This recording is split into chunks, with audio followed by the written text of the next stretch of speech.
मैं आफ्ताब हूँ कि कुदरत जला रही है मुझे, हवा है वक्त की पागल बुझा रही है मुझे। भले ही लाख परेशानी आ जाए रास्ते में, मुझे तो जाना है, मंजिल बुला रही है मुझे। स्वागत है बच्चों आप सभी का आपके अपने most trusted content provider YouTube channel Mahadev tutorial में।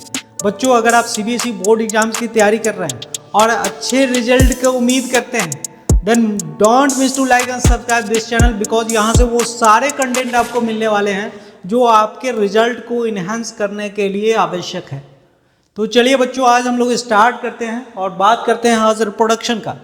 रिप्रोडक्शन क्या है? तो बच्चों रिप्रोडक्शन एक ऐसा प्रोसेस है जिसमें एक ऑर्गेनिज्म अपने ही जैसे दूसरे ऑर्गेनिज्म का प्रोडक्शन करता है। The process by which an organism produces a new individual of its own kind, अपने ही जैसे दूसरे ऑर्गेनिज्म का प्रोडक्शन करता है, इसे कहते हैं हम लोग रिप्रोडक्शन। अब आप यहाँ देख सकते हैं एक मेल जो स्पर्म प्रोड्यूस करता है, एक फीमेल जो एग बनाती है, और स्पर्म और एग के मिक्स होने के बाद जाइगोट बनता है, जाइगोट से एम्ब्रियो बनता है और एम्ब्रियो से बेबी का फॉर्मेशन होता है। तो ये जो पेरेंट्स हैं ये एक प्रोसेस के द्वारा अपने ही जैसे दूसरे ऑर्गेनिज्म, दूसरे ऑफस्प्रिंग का डेवलपमेंट करते हैं। तो इस प्रोसेस को कहा जाता है रिप्रोडक्शन। बच्चों रिप्रोडक्शन एक लाइफ प्रोसेस नहीं है, यह एक बायोलॉजिकल प्रोसेस है। लाइफ प्रोसेस का मतलब होता है वैसा प्रोसेस जो किसी ऑर्गेनिज्म को सर्वाइव करने के लिए आवश्यक होता है, लेकिन रिप्रोडक्शन प्रोसेस किसी ऑर्गेनिज्म को सर्वाइव करने के लिए आवश्यक नहीं है। तो बच्चों आप नोट करेंगे, not essential for the organism to stay alive, यानी कि ऑर्गेनिज्म को जिंदा रहने के लिए रिप्रोडक्शन की आवश्यकता नहीं है। वैसे भी हम लोगों के यहाँ बहुत सारे साधु संत हैं जो जीवन काल में कभी रिप्रोडक्शन परफॉर्म नहीं करते हैं, लेकिन वो सर्वाइव करते हैं। तो याद रखना है रिप्रोडक्शन एक बायोलॉजिकल प्रोसेस है, यह एक लाइफ प्रोसेस नहीं है। करेक्ट? चलिए नेक्स्ट बात करते हैं नीड ऑफ रिप्रोडक्शन। अगर बच्चों नीड की बात करें, रिप्रोडक्शन की क्या आवश्यकता है, तो समय के साथ कोई भी ऑर्गेनिज्म का एज हो जाता है, एज होने के साथ ही वो बूढ़ा होता है, बूढ़े होने के बाद वो मर जाता है। तो अगर रिप्रोडक्शन प्रोसेस ना हो, न्यू इंडिविजुअल का फॉर्मेशन अगर ना हो, तो किसी ऑर्गेनिज्म का जो एग्जिस्टेंस है अर्थ पे वो खत्म हो जाएगा। तो आप कह सकते हैं बच्चों कंटिन्यूएशन ऑफ लाइफ, लाइफ को कंटिन्यू रखने के लिए रिप्रोडक्शन आवश्यक है। Preservation of a species, particular type का स्पेसीज अगर रिप्रोडक्शन परफॉर्म नहीं करता है तो टाइम के साथ उसका सारा स्पेसीज अर्थ से एक्सटिंक्ट हो जाएगा और यहाँ से वो खत्म हो जाएगा। तो किसी भी पार्टिकुलर स्पेसीज को अलाइव रहने के लिए, अर्थ पे प्रेजेंट रहने के लिए, एग्जिस्ट करने के लिए आवश्यक है कि वो रिप्रोडक्शन परफॉर्म करे। इसलिए आप कह सकते हैं continuation of life. Next most important बच्चों आप कह सकते हैं रोल इन इवोल्यूशन। इवोल्यूशन के लिए रिप्रोडक्शन आवश्यक है, क्योंकि कंटिन्यू रिप्रोडक्शन के बाद प्रत्येक ऑर्गेनिज्म के बॉडी में एक सर्टेन चेंजेज होता है और सर्टेन चेंजेज एक्यूमुलेट होता होता उसके बॉडी में एक नया कैरेक्टर का डेवलपमेंट करता है, और नया कैरेक्टर डेवलप होने के बाद प्रेजेंट क्लाइमेटिक कंडीशन में बच्चों वैसे ऑर्गेनिज्म को अलाइव रहने में मदद करता है वो। यानी कि कंटिन्यूअस पॉजिटिव इवोल्यूशन अगर होता है, पॉजिटिव चेंजेज बॉडी में होता है, तो वो सारे चेंजेज एक्यूमुलेट होकर के वो एडाप्टेशन का काम करता है, नए चेंजिंग इन्वायरमेंट में एडाप्ट करने में मदद करता है और ऑर्गेनिज्म को सर्वाइव करने में मदद करता है। बच्चों नेक्स्ट बात कर सकते हैं रिप्लेसमेंट ऑफ डेड इंडिविजुअल। समय के साथ किसी ऑर्गेनिज्म का ओल्ड होने के बाद डेथ हो जाता है, तो रिप्रोडक्शन के द्वारा उस ऑर्गेनिज्म को फुलफिल किया जाता है ताकि नंबर्स इक्विवेलेंट रह पाए। तो कुछ इंपॉर्टेंट नीड भी है रिप्रोडक्शन का। Events occurring during reproduction, reproduction के समय कौन सा इवेंट होता है? तो बच्चों रिप्रोडक्शन के समय मोस्ट इंपॉर्टेंट इवेंट है वो है हेरिडिटरी ट्रांसमिशन। हेरिडिटरी ट्रांसमिशन का क्या मतलब है? Hereditary material is copied and transmitted to the one generation to another. Hereditary material का कॉपी बनाया जाता है और उसका एक कॉपी एक जनरेशन से दूसरे जनरेशन में सेंड किया जाता है। तो ये बेसिकली रिप्रोडक्शन के समय प्रोसेस होता है। अब देखिए कैसे, अगर बात करें यहाँ पे मान लिया जाए ये फीमेल है, फीमेल से मियोसिस के बाद एग का फॉर्मेशन हुआ, तो यहाँ से फीमेल से गैमीट आया यहाँ तक, यानी कि जेनेटिक मटेरियल यहाँ तक पहुँचा, और यहाँ से मेल से प्रोड्यूस होगा स्पर्म, स्पर्म भी किसका है, ये जेनेटिक मटेरियल है मेल का, और ये एग और स्पर्म दोनों एक दूसरे से फ्यूज करेगा, फ्यूज करने के बाद वो बनाएगा जाइगोट। फ्यूज करने के प्रोसेस को रिप्रोडक्शन या फर्टिलाइजेशन कहते हैं। तो फर्टिलाइजेशन के बाद ये जाइगोट बनेगा, जाइगोट के बाद ग्रेजुअली माइटोसिस प्रोसेस के बाद बेबी का फॉर्मेशन होता है। अब बच्चों यहाँ पे आप देख सकते हैं, एक जीन आया मेल से, एक जीन आया फीमेल से, यानी कि जो हेरिडिटी मटेरियल कह लीजिए, हेरिडिटी मटेरियल मतलब जीन कहिए या आप डीएनए कहिए या क्रोमोसोम कहिए, सब एक ही बात है, बाद में हम लोग डिस्कस करेंगे। तो जेनेटिक मटेरियल यहाँ से मेल से भी आया, फीमेल से आया, दोनों मिक्स हुआ, दोनों यूनाइट होकर के बच्चे में चला गया, यानी कि पेरेंट्स से जेनेटिक मटेरियल ऑफ स्प्रिंग तक पहुँचा। तो ये प्रोसेस हो पाता है ओनली ड्यू टू रिप्रोडक्शन। ठीक है, नेक्स्ट बात करें बच्चों डीएनए। तो डीएनए क्या है? डीएनए बच्चों, डीएनए का फुल फॉर्म होता है डीऑक्सीराइबोन्यूक्लिक एसिड, और डीएनए प्रत्येक ऑर्गेनिज्म के, प्रत्येक बॉडी के स्ट्रक्चर और फंक्शन का ब्लूप्रिंट होल्ड करता है। आप कह सकते हैं बच्चों, the genetic material which stores blueprint of all the characters of the body and functions and structures. किसी ऑर्गेनिज्म के बॉडी के प्रत्येक पार्ट का स्ट्रक्चर, फंक्शन और उसके कैरेक्टरिस्टिक्स का ब्लूप्रिंट होल्ड करता है। बच्चों अगर मैं बात करूं डीएनए का, तो डीएनए के साथ अगर प्रोटीन मिल जाता है तो उसे कहते हैं क्रोमेटिन फाइबर, और क्रोमेटिन फाइबर सेल डिवीजन के समय थिक और शॉर्ट हो जाता है, उस कंडीशन को कहा जाता है क्रोमोसोम। बच्चों क्रोमोसोम क्या है या क्रोमेटिड क्या है, दोनों सेम है। नॉर्मल सेल में क्रोमेटिन फाइबर लाइक स्ट्रक्चर में रहता है, और सेल डिवीजन के समय वही क्रोमेटिड थिक और शॉर्ट हो जाता है, तो उसे क्रोमोसोम कहते हैं। ठीक है, तो एक और प्रोसेस हम लोग देखने को मिलता है, सेल डिवीजन के समय डीएनए का फोटोकॉपी होता है। अब डीएनए का फोटोकॉपी का क्या मतलब है बताते हैं बच्चों। एक डीएनए है, जैसे क्रोमोसोम देख लीजिए, मैं क्लियर ही कर देता हूँ। ये हो गया क्रोमोसोम, क्रोमोसोम में क्या होता है, डीएनए होता है, और डीएनए के छोटा छोटा सेगमेंट को हम लोग कहते हैं जीन। तो इस डीएनए पे जीन होगा और डीएनए रहता है क्रोमोसोम के अंदर। तो इस डीएनए का आप देख रहे हैं एक स्ट्रैंड है, और टाइम के साथ इस एक स्ट्रैंड से दो अलग अलग स्ट्रैंड बन जाता है। एक स्ट्रैंड से दो स्ट्रैंड बनने की प्रोसेस को कहा जाता है रेप्लिकेशन। तो सेल डिवीजन के समय डीएनए का होता है फोटोकॉपी, और इसी फोटोकॉपी को कहते हैं रेप्लिकेशन। बच्चों रेप्लिकेशन का कॉन्सेप्ट क्लियर होना चाहिए। रेप्लिकेशन क्या है? The process of formation of photocopy of DNA during cell division, that is known as replication. Correct. Next बात करते हैं बच्चों हम लोग, वेरिएशन क्या होता है। वेरिएशन का मतलब है बच्चों, किसी ऑर्गेनिज्म के जेनेटिक कंपोजिशन में किसी तरह का चेंज अगर होता है तो उसे कहा जाता है वेरिएशन, क्योंकि वो ऑर्गेनिज्म में एक स्पेशल टाइप के कैरेक्टर को डेवलप करता है। बच्चों any change in chemical composition of DNA during the process of replication, replication के समय डीएनए के कंपोजिशन में, चूंकि जेनेटिक मटेरियल तो डीएनए ही है, डीएनए के जेनेटिक कंपोजिशन में कुछ भी चेंजेज आता है, केमिकल कंपोजिशन में कुछ भी चेंजेज आता है, तो उसे हम लोग कहते हैं वेरिएशन। और वो वेरिएशन के लिए रिस्पॉन्सिबल होता है, यानी कि ऑर्गेनिज्म के बॉडी में स्पेशल टाइप के कैरेक्टर्स को डेवलप करेगा। अब यहाँ देख सकते हैं, यहाँ पे बटरफ्लाई का बहुत सारा स्पीसीज है, इसमें अलग अलग स्पीसीज में अलग अलग कैरेक्टरिस्टिक्स, अलग अलग कलर्स आपको दिख रहा है। ये कलर्स किसके कारण होगा? वेरिएशन के कारण होगा, यानी कि सभी में जेनेटिक कंपोजिशन अलग अलग होगा, इसलिए अलग अलग कलर हम लोगों को देखने को मिल रहा है। नेक्स्ट बात करें बच्चों, कॉज ऑफ वेरिएशन। वेरिएशन का रीजन क्या है, क्या कॉज हो सकता है? तो आप कह सकते हैं पहला रीजन हो सकता है एरर इन रेप्लिकेशन।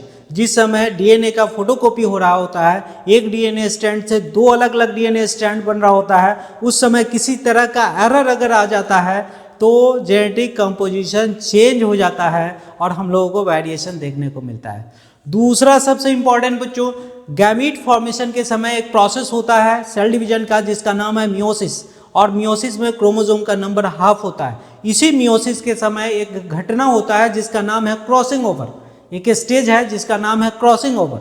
और क्रॉसिंग ओवर में क्या होता है, एक क्रोमोसोम का छोटा सा पार्ट कट करके दूसरे क्रोमोसोम पे अटैच हो जाता है, हो जाता है। इस तरह से क्रोमोसोम का नेचर चेंज हो जाता है और हम लोगों को वेरिएशन देखने को मिलता है।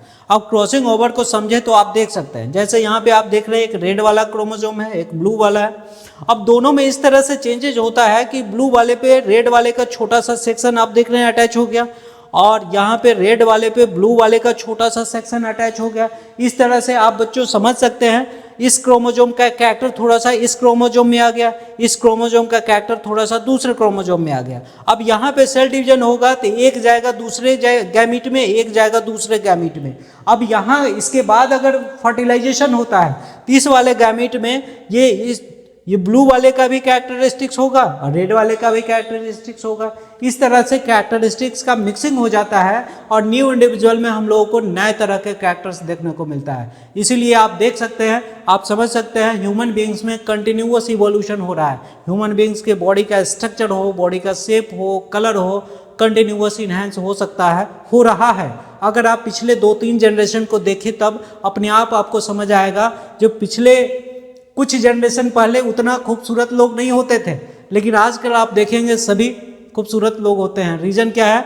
ग्रेजुअली उनके स्ट्रक्चर में इवोल्यूशन प्रोसेस हो रहा है चेंजिंग क्लाइमेटिक कंडीशन के साथ। नेक्स्ट बात करें बच्चों हम लोग importance of variation. Importance of variation क्या होता है? तो 2-3 जनरेशन में अगर सर्टेन चेंजेज होता है, जेनेटिक कंपोजिशन में चेंज होता है, पॉजिटिव एवोल्यूशन होता है, तो सारा चेंजेज एक साथ मिल करके ना बॉडी में एक स्पेशल कैरेक्टर डेवलप करता है। अब वो स्पेशल कैरेक्टर डेवलप होने के कारण उस ऑर्गेनिज्म को प्रेजेंट क्लाइमेटिक कंडीशन में सर्वाइव करने में मदद मिलता है। तो बच्चों आप कह सकते हैं सर्वाइवल एडवांटेज देने के लिए, सर्वाइवल एडवांटेज के लिए आवश्यक है एक्युमुलेशन ऑफ वेरिएशन।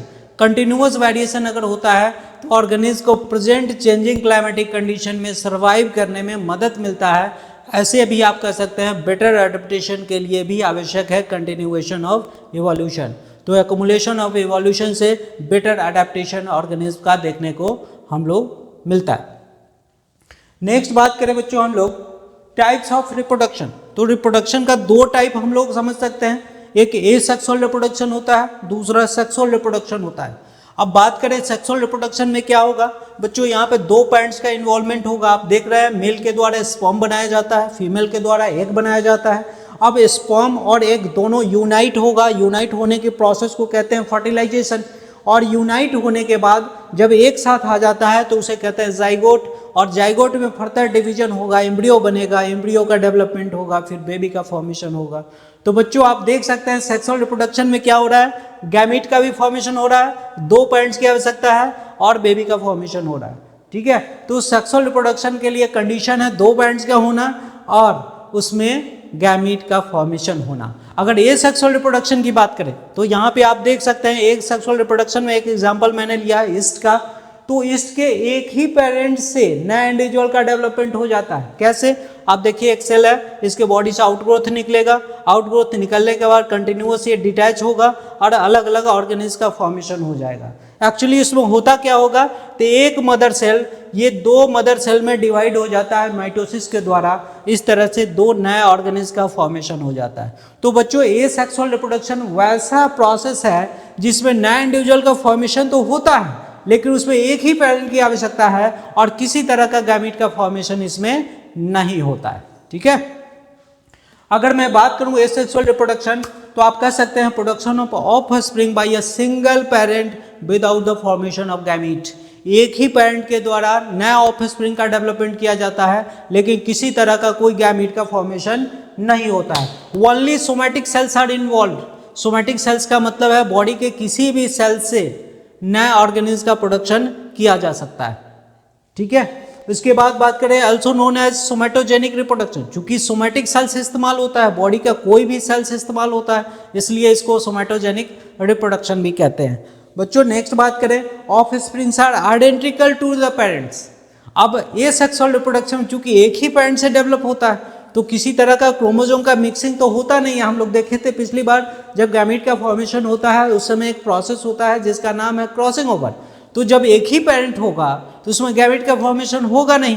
तो इस तरह से यहाँ पे किसी तरह का केमिकल कंपोजिशन का चेंजेस नहीं होता है ऑफस्प्रिंग के बनने से, इसलिए जो ऑफस्प्रिंग होता है वो एसेक्सुअल रिप्रोडक्शन के अंदर बिल्कुल एग्जैक्ट फोटोकॉपी होता है अपने पेरेंट्स का।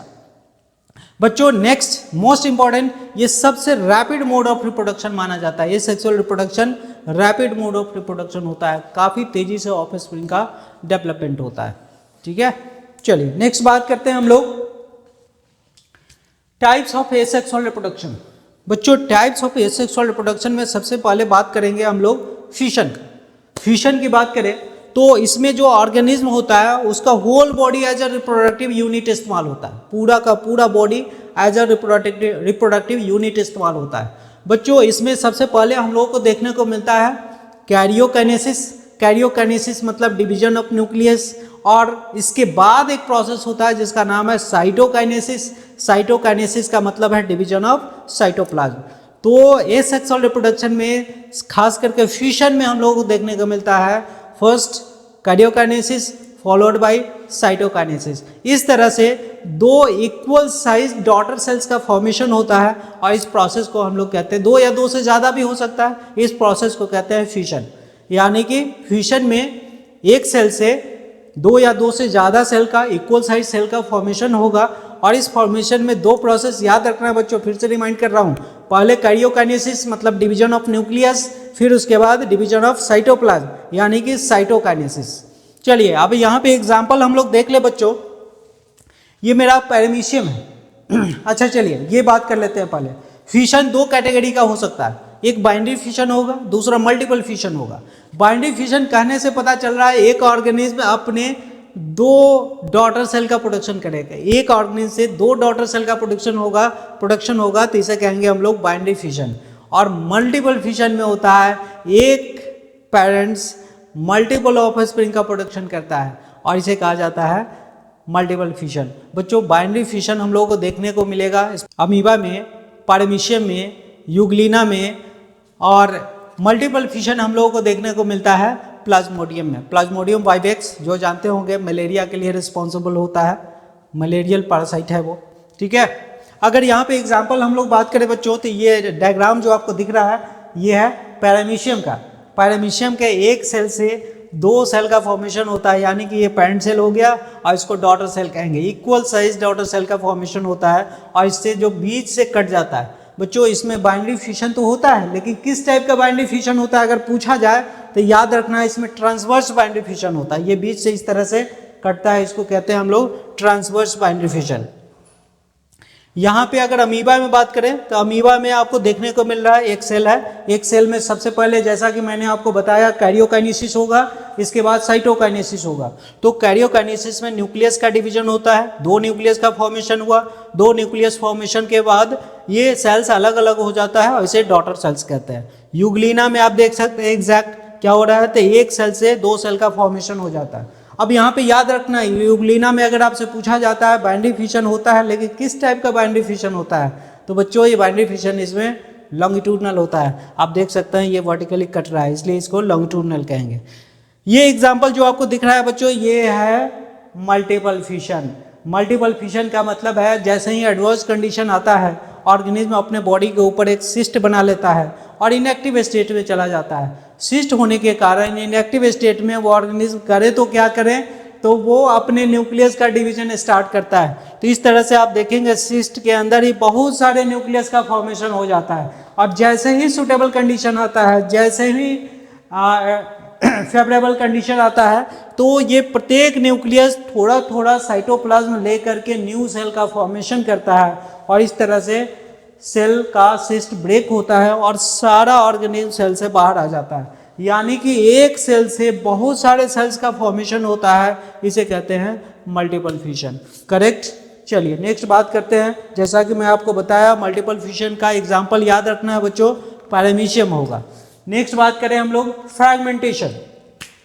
सम organism reproduces by breaking its body into small pieces and each small pieces have ability to develop into new organism।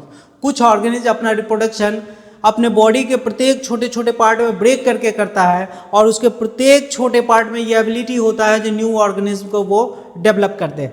ऐसे मोड ऑफ रिप्रोडक्शन को हम लोग कहते हैं बच्चों फ्रैगमेंटेशन। अगर हम लोग बात करें फ्रैगमेंटेशन में, तो इसमें जो भी ऑर्गेनिज्म है जिसका फ्रैगमेंटेशन के द्वारा रिप्रोडक्शन होता है, इसमें किसी तरह का डिफ्रेंशिएशन देखने को नहीं मिलता है। सारा सेल्स कलेक्शन ऑफ सेल्स है, लेकिन उस सेल में किसी तरह का कोई डिफ्रेंशिएशन नहीं है। यही कारण है कि बॉडी का कोई भी छोटा सा पार्ट होता है वो न्यू ऑर्गेनिज्म में अपने आप को डेवलप कर पाता है। तो बच्चों याद रखना है, फ्रैगमेंटेशन प्रोसेस में जो भी ऑर्गेनिज्म होगा उसके बॉडी में कोई डिफ्रेंशिएशन नहीं होता है। अगर एग्जाम्पल की बात करें बच्चों, तो इसमें एग्जाम्पल में आप पोरीफेरा ले सकते हैं, स्पाइरोगाइडा आप बता सकते हैं, हाइड्रा भी एग्जाम्पल दे सकते हैं। हाइड्रा में भी देखने को मिलता है फ्रैगमेंटेशन। जैसे आप देख सकते हैं एक हाइड्रा है, इसका बॉडी दो पार्ट में टूट गया, टूटने के बाद प्रत्येक पार्ट न्यू इंडिविजुअल में डेवलप हो जाता है। यहाँ पे आप देख सकते हैं ये स्पाइरोगाइडा का डायग्राम है। स्पाइरोगाइडा जो फिलामेंटस होता है, फिलामेंट लाइक स्ट्रक्चर होता है, बॉडी इसका छोटे छोटे पार्ट में टूटा और प्रत्येक पार्ट इसका न्यू इंडिविजुअल को डेवलप कर देगा। फिर आप यहाँ पे स्टार फिश का एग्जांपल देख सकते हैं। स्टार फिश आप देख सकते हैं यहाँ पे छोटा सा टुकड़ा है, इस छोटे से टुकड़ा के पास एबिलिटी होता है कि अपना फिर से नया बॉडी बना ले। तो वैसा मोड ऑफ रिप्रोडक्शन जिसमें बॉडी ऑर्गेनिज्म के बॉडी छोटे छोटे पार्ट में ब्रेक होता है और प्रत्येक छोटा पार्ट एक न्यू इंडिविजुअल में डेवलप हो जाता है, ऐसे मोड ऑफ रिप्रोडक्शन को हम लोग कहते हैं फ्रैगमेंटेशन। एग्जाम्पल बच्चों आप देख सकते हैं, स्पाइरोगाइडा मोस्ट इंपॉर्टेंट एग्जाम्पल हो सकता है। नेक्स्ट बात करें budding. Budding process of reproduction in which new organism develop from an outgrowth और finger like projection from the parent body. एक ऐसा मोड ऑफ रिप्रोडक्शन जिसमें एक आउटग्रोथ और finger like projection parent body से डेवलप होता है और थोड़े ही समय के बाद वो आउटग्रोथ डिटैच होकर के न्यू इंडिविजुअल में डेवलप हो जाता है। अगर एग्जाम्पल की बात करें बच्चों, सबसे मोस्ट इंपॉर्टेंट एग्जाम्पल हो सकता है हाइड्रा। हाइड्रा में हम लोगों को बॉडी को देखने को मिलता है, या ईस्ट में भी हम लोग बॉडी देख पाते हैं। एग्जाम्पल यहाँ पे देख सकते हैं, यह हाइड्रा है, ये पैंट बॉडी है, पैंट बॉडी से छोटा सा आउटग्रोथ हुआ, छोटा सा आउटग्रोथ निकलने के बाद समय के साथ ये डिटैच हो जाता है और डिटैच होने के बाद फिर से न्यू इंडिविजुअल का फॉर्मेशन हो जाता है। तो पैंट बॉडी से छोटा सा आउटग्रोथ निकलना, फिर वो आउटग्रोथ को डिटैच होना, डिटैच होकर के न्यू इंडिविजुअल का बनना, इस प्रोसेस को हम लोग कहते हैं बॉडिंग। यहाँ पे भी आप देख सकते हैं ईस्ट में हो क्या रहा है, तो ईस्ट में एक आउटग्रोथ निकला, आउटग्रोथ निकलने के बाद ये धीरे धीरे सारा आउटग्रोथ अलग अलग हो जाता है, अलग अलग होने के बाद उसका इंडिपेंडेंट एग्जिस्टेंस हो जाता है। तो किसी भी पैंट बॉडी के आउटग्रोथ निकल के उस आउटग्रोथ के डिटैच होने से कोई नए इंडिविजुअल का डेवलपमेंट होता है, तो इस प्रोसेस को कहेंगे हम लोग बॉडिंग। नेक्स्ट बात करें बच्चों हम लोग रीजनरेशन। रीजनरेशन क्या है, तो ऐसा मोड ऑफ रिप्रोडक्शन है जिसमें कोई ऑर्गेनिज्म अपने लॉस्ट पार्ट को रीजनरेट कर लेता है। बच्चों मैं आपको बता दूं, रीजनरेशन हम लोगों को देखने को मिलता है प्लैनेरिया में, और प्लैनेरिया एक ऐसा ऑर्गेनिज्म है जिसमें आई साइट पहली बार देखने को मिला था। इससे पहले किसी भी ऑर्गेनिज्म में आई होता नहीं था, तो आई स्पॉट है, पहली बार डेवलप हुआ था इसलिए आई स्पॉट है। और इसके बॉडी में थोड़ा सा डिफ्रेंशिएशन है, जैसे ये हेड वाला रीजन हो गया, ये टेल वाला रीजन हो गया, और इसके पास एबिलिटी है जो बॉडी का डिफरेंट पार्ट में अगर ब्रेक किया जाए तो उस बॉडी के सिर्फ लॉस्ट पार्ट ही जनरेट हो पाता है। जैसे आप जानते होंगे छिपकली के पूंछ को अगर काट दिया जाए तो समय के साथ उसका पूंछ डेवलप हो जाता है, तो जो लॉस्ट पार्ट डेवलप हो जाए तो इस प्रोसेस को कहते हैं रीजनरेशन। जैसा कि एग्जांपल मैं आपको यहाँ पे दिखा दूँ, एक प्लैनेरिया का बॉडी है, ये हेड सेक्शन हो गया, मिडिल पीस हो गया और टेल हो गया।